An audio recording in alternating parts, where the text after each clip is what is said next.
Hello everyone, welcome back to the channel. Today I'm going to show you how to create a QR code for Google reviews. Alright, as you can see here, I'm in google.com/businesses. Now once you're in here, just go ahead and sign in right here at the top right, or click on Manage Now. It will ask you to sign in once you click on it. Alright, for example here, I'm clicking on Manage Now. And as you can see here, it automatically redirects me to the Google's website. So what we're going to do in here is basically click on Read Reviews right here, besides edit profile and photos. All right, and your name will be stated in here. All right, again, click on Read Reviews. All right, once you click on Read Reviews, just go ahead and click on Get More Reviews right here. After that, it will show you the URL or the review link. Just go ahead and click on this copy button right here. Once it says it is now copied on the clipboard.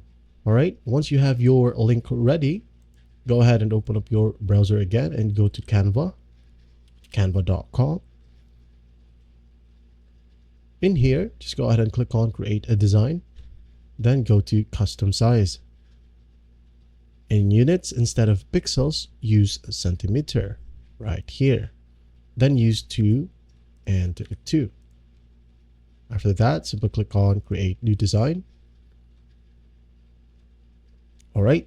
Our design is here. Just go ahead and go to the app section right here at the left pane. Then look for QR code.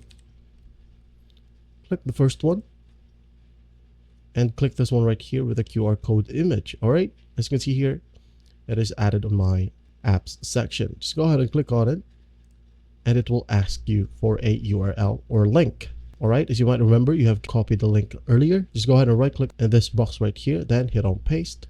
Then hit on Generate Code. And as you can see here, we have generated the code. Just go ahead and drag these points right here to fill in the space.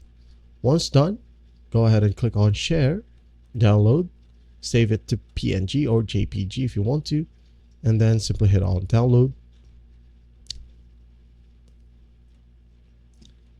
And for example, here your file name is My Business Review Code. Save. Let's go open it. And there you have it. I hope this video helps, and I'll see you in the next one.